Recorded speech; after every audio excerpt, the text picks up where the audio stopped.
오케이, 자 여러분 잠깐 끊겼었던 것 같아요. 그쵸? 다시 한번 보도록 하겠습니다.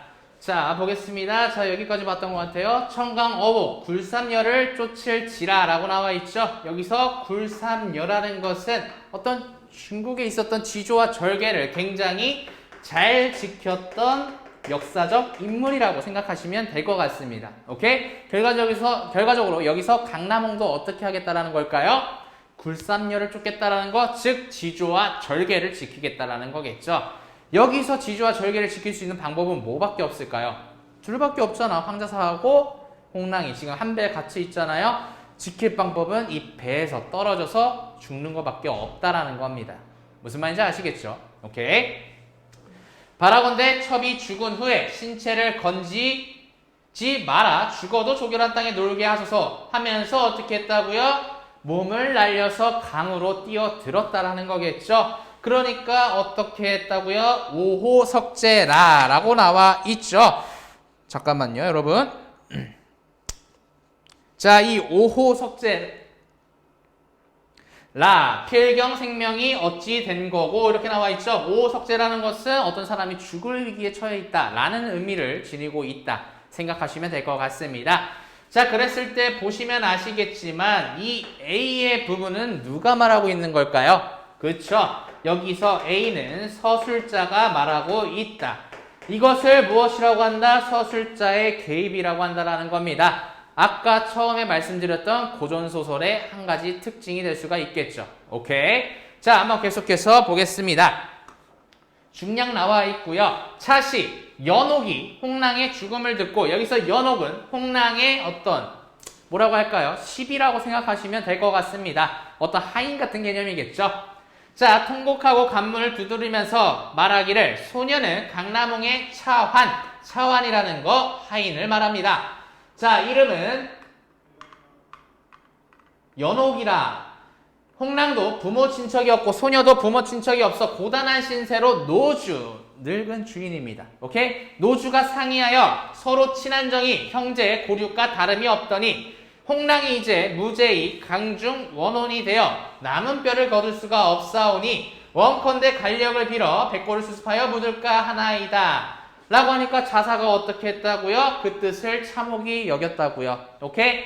여기서 자사는 황자사를 말한다라고 생각하시면 될 것 같습니다. 오케이? 이것을 통해서 알 수 있는 게 뭘까요? 이 황자사는 뭐 피도 눈물도 없는 사람은 아니었다라는 겁니다. 오케이? 알겠죠?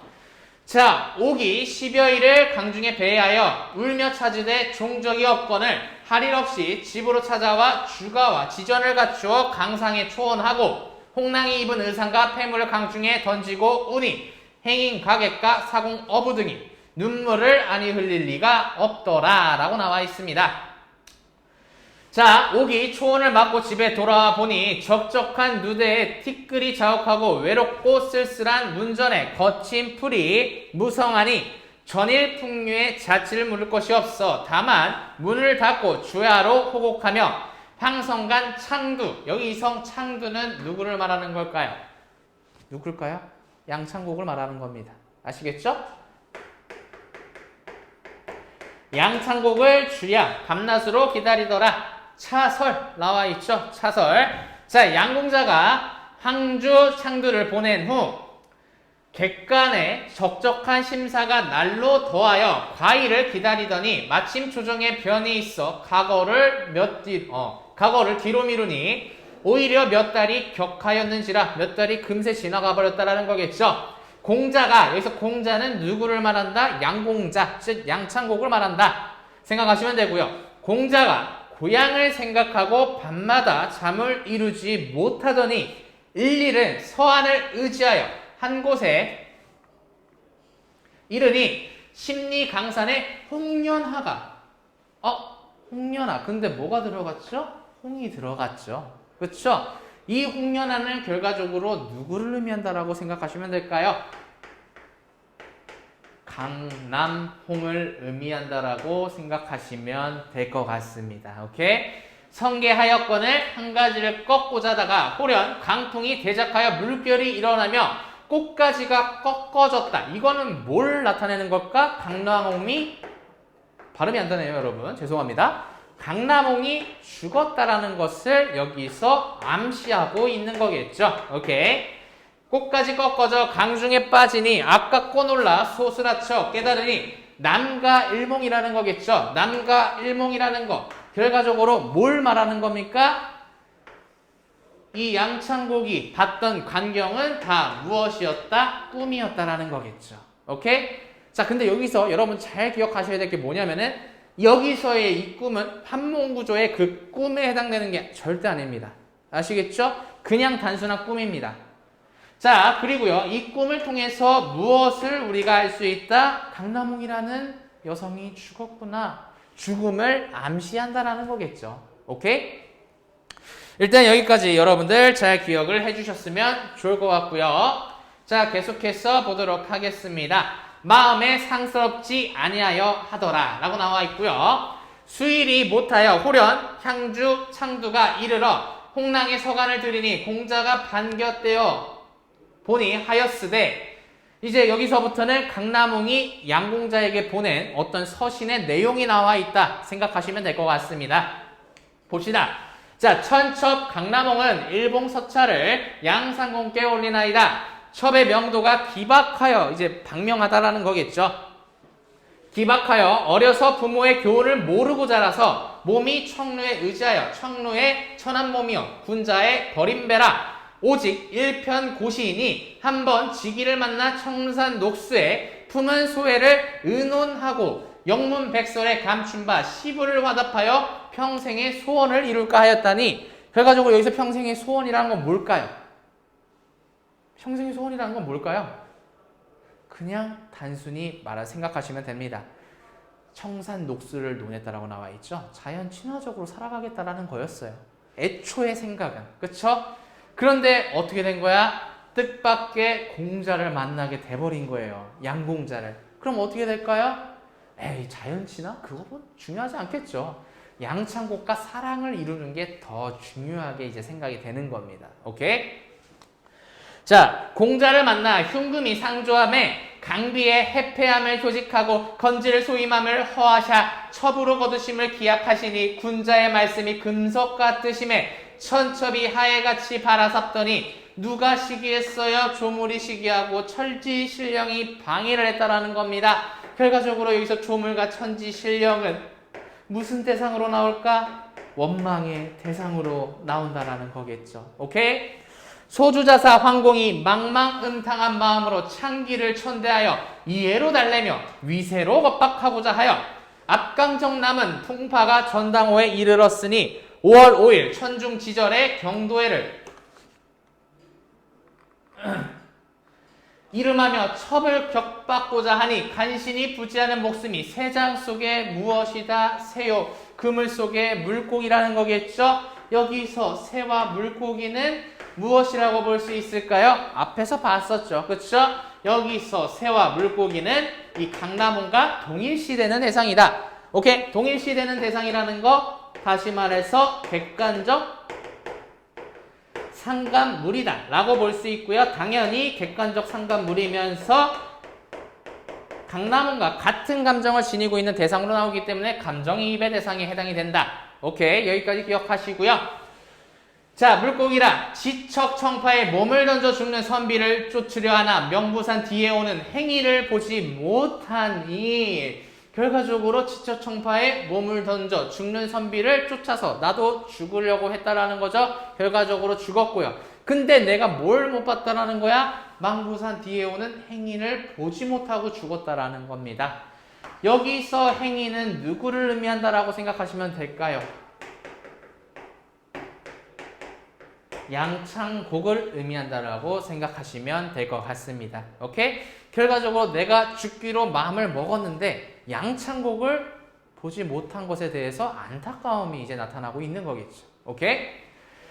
자, 백마강의 찬 물결에 여한을 난설이라 바라건대 공자는 천첩을 참아 떠나지 못하지 마시고 청운의 뜻을 두샤 금으로 고향에 돌아오시는 날. 자, 금으로 고향에 돌아오시는 날. 이것을 한자성어로 하면 뭘까요? 사자성어로 하면 뭘까요? 이런 거를 잘 알아두셔야 돼요. 왜? 이런 것도 물어볼 수 있습니다. 아시겠죠? 자, 금이로 집에 돌아오는 날. 이것을 무엇이라고 한다? 사자성어로 금이환향이라고 한다. 오케이? 기억하시고요. 고정을 생각하셔. 적은 돈으로 강산고운을 위로하여 주소서. 여기서 강산고운은 누구를 말하는 걸까요? 강남홍을 말하는 거겠죠? 결과적으로 너가 성공해서 돌아와서 내가 죽은 것에 대해서 내 혼을 좀 달래줬으면 좋겠어. 이렇게 말하고 있는 거겠죠. 오케이? 자, 첩이 죽은 후 알미 있은즉 상공의 영기함을 희망할 것이요. 만일 정령 민멸치 않은 즉 명부에 발언하여 차생의 미진한 인연을 후생에 기약할까 하나이다. 즉 너를 내가 죽었지만 다음 생에서도 만나고 싶다라는 거겠죠. 자, 일백량 은자를 보내오니 객중부비를 도우샤. 죽는 사람으로 하여금 먼 저승에서 연연한 생각을 1분이나 덜게 하옵소서. 굉장히 애절한 사랑입니다. 그쵸? 근데 여러분 안 죽었어요. 여기까지만 나와 있으니까 여러분이 죽었다라고 생각할 수 있는데 안 죽었습니다. 너무 슬퍼하지 않으셔도 돼요. 알겠죠? 자, 붓대를 잡음에 흉금이 막혀 생리사별의 해포를 다 고치 못하나이다 라고 하였더라. 이렇게 나와 있습니다. 아시겠죠? 여기까지 일단 여러분들 기억을 해주셨으면 좋을 것 같아요. 알겠죠? 오케이. 자, 여기까지 기억하시고요. 자, 그 다음에 이제 여러분 문제를 한번 풀어보도록 하겠습니다. 아시겠죠? 근데 4번 문제 같은 경우에는 뭐 굳이 좋은 문제가 아니기 때문에 3번 문제까지만 풀어보도록 할게요. 아시겠죠? 오케이. 아까 했던 것처럼 편집점 한번 다시 딱 잡으시고요. 정지 시켜놨다가 문제 푸시고 정지 푼 다음에 다시 들으시면 됩니다. 자, 그러면 풀어보겠습니다. 자, 지금까지 문제를 다 풀어보셨을 거예요. 그쵸? 자, 그럼 1번부터 한번 봅시다. 자, 윗글에 대한, 내용에 대한 이해로 적절하지 않은 것은입니다. 자, 그랬을 때 답은 몇 번이 될까요? 답은 5번이 된다라는 거겠죠? 당연하겠죠? 양궁자는 꿈을 통해 꿈을 꿨죠. 근데 그 꿈의 내용이 뭐였죠? 강남홍이 비참하게 죽는, 오케이? 죽음을 암시하는 꿈을 꿨다라는 거겠죠. 근데 이 죽음을 암시하는 꿈에서 강남홍이 당면한 난관을 극복하게 될 것이라고 믿게 되었다? 나올 수가 없는 거겠죠. 오케이? 결과적으로 내용 일치의 문제입니다. 그리고 이런 유형의 문제는 꼬박꼬박 나온다라는 거. 내신에서도 나옵니다. 알겠죠? 그렇기 때문에 이런 내용 이해가 좀 소설에선 중요하다. 좀 이것 좀 기억을 해주셨으면 좋을 것 같아요. 아시겠죠? 자, 계속해서 한번 보도록 하겠습니다. 자, 2번입니다. 자, 기억부터 디귿에 대한 이해한 내용으로 적절하지 않은 것은입니다. 자, 사실 이 2번 문제 같은 경우에는요. 단어의 의미를 여러분들이 명확하게 알고 계시는 게 중요합니다. 아시겠죠? 자, 그랬을 때 답은 5번이 될 겁니다. 자, 기억은 백화가 만바람, 봄에 정경과 대조되는 반면 대조라는 건 뭐죠? 비교, 대조된다라는 거겠죠. 근데 아까 제가 뭐라고 말씀드렸죠? 봄의 풍경과 노랫가락이 어떻게 하고 있다? 조응을 하고 있다라고 했죠. 일치를 하고 있다라는 겁니다. 근데 여기서 뭐라고 나와 있어요? 대조라고 나와 있으니까 당연히 답은 5번이 되는 거고요. 니은 디귿은 조응하고 있다? 그쵸. 니은 디귿은 조응하고 있습니다. 맞습니다. 슬픈 분위기하고 조응을 하고 있죠. 풍경이. 그래서 여기서 답은 5번이 된다라는 거고요. 그 다음에 여러분들 이런 문제에서 틀리는 이유가 뭐냐면은 단어가 가지는 의미를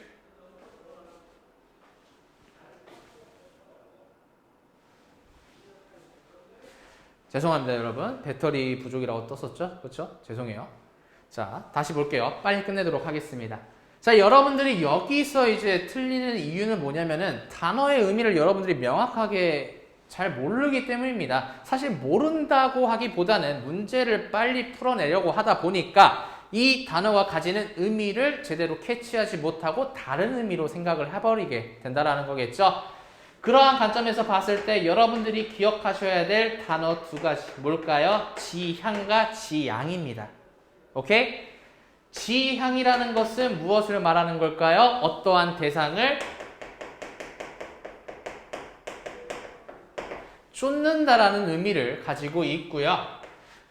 왜 짱지읒이라고 적었을까? 쫓는다라는 의미를 지니고 있고요. 지향이라는 것은 무엇을 의미하는 겁니까? 어떠한 대상을 쫓지 않는다라는 겁니다. 아시겠죠? 이거를 잘 기억하셔야 돼요. 그리고 여기서도 이 단어 하나 때문에 틀린 거 여러분들 잘 기억하셔야 됩니다. 무슨 말인지 아시겠죠? 모든 시험은요. 여러분들에게 있어서 한 문장 자체가 틀린 걸 선지로 내어드리지 않아요. 어떻게 내어드릴까요? 단어 하나만 바꿔서 문제를 어렵게 만든다라고 생각하시면 돼요. 그리고 좋은 점수를 받는 친구들은 그런 함정에 잘 빠지지 않는 친구들입니다. 아시겠죠? 그런 한 문제 한 문제가 소중하기 때문에 그러한 부분 잘 캐치를 해서 정답에서 벗어나는 일이 없도록 하는 게 중요할 것 같습니다. 아시겠죠? 그래서 이 문제에서 여러분들에게 말씀드리고 싶은 것은 무엇이다? 이러한 단어 하나하나를 여러분들께서 좀 명확하게 개념을 정립하시고 그 다음에 이 개념을 문제에서 접근을 했을 때, 문제에서 봤을 때 5개념으로 착각해서 풀지 말라는 겁니다. 무슨 말인지 아시겠죠? 오케이. 틀리고 맞는 게 중요한 게 아닙니다. 여기서 깨닫는 게 있다는 게 중요한 거예요. 오케이. 자, 계속해서 보겠습니다. 자, 마지막 문제입니다. 자, 마지막 문제 3번입니다. A와 B에 대한 설명으로 적절한 것은입니다. 자, 그랬을 때 A는 뭘까요? 죄송해요. 기억이 안 나서. 자, A는 5호 석재고요. B는 행인, 가객과 사공, 어부 등이 눈물을 아니 흘릴 리가 없더라 라는 거겠죠. 자, 그랬을 때 여러분 이걸 설명 안 드렸던 것 같아요. 자, 여기에 B에서 보시면은 눈물을 아니 흘릴 리가 없더라 라는 부분이 나오죠. 자, 그랬을 때 이거 다시 본문으로 들어가셔서요. 이 부분에서도 무엇이 나타난다라고 생각하시면 될까요? 서술자의 개입이 나타난다라고 생각하시면 될 것 같습니다. 무슨 말인지 아시겠죠? 오케이. 자, 그래서 일단 3번 문제 풀겠습니다. 자, 3번의 답은 1번이겠죠? 자, 모두 작중 상황의 비극성을 강조하고 있다가 정답이 될 것 같습니다. 자, 근데 이것은 그냥 내용 이해와 관련된 문제였죠. 그쵸? 다르게 물어봤을 때, 형식상과 관련해서 물어봤을 때 무엇을 선지로 물어볼 수 있다? 공통점으로 적절한 것. 무엇이 나타난다? 서술자의 개입이 나타난다라는 거. 오케이? 여기까지 기억을 하시는 게 좋을 것 같아요. 알겠죠? 자, 그래서 이번에는 이 두 작품 뭐 했었죠? 옥노몽이라는 작품 하나하고 만복사 접복이라는 작품 하나 했었죠? 그렇죠? 자, 이 작품을 했고요. 여러분들이 여기서 기억하셔야 될 건 뭐냐면 이 작품 자체를 기억하시는 것도 좋지만 이 작품에서 무엇을 우리가 알아가야 되는지, 무엇을, 어떠한 내용을 추출해낼 수 있을지 이거를 기억하셔야 됩니다. 아시겠죠? 이 작품만 시험에 나오는 게 아니니까. 알겠죠? 그래서 여기까지 일단 해서 기억을 하시고요. 당연히 이 교재의 D를 보시면은 과제가 나와 있을 겁니다. 알겠죠? 근데 온라인 강의를 하다 보니까 이 과제 검사를 솔직히 하기가 어려울 것 같아요. 그쵸? 검사를 하지는 못할 것 같습니다. 하지만 공부를 하실 분들이라면 공부를 모두 다 하셔야 되는 분들이죠. 그쵸? 하셔야 되기 때문에 과제 푸시고요. 과제를 풀고 나서 이해가 안 가는 게 있으면 댓글로 달아주시면 됩니다. 무슨 말씀이신지 날 높였네. 미안해요. 무슨 말인지 알겠죠? 그쵸? 오케이. 자, 그러면 일단 여기까지 해서 오늘 마무리를 짓도록 하겠습니다. 안녕.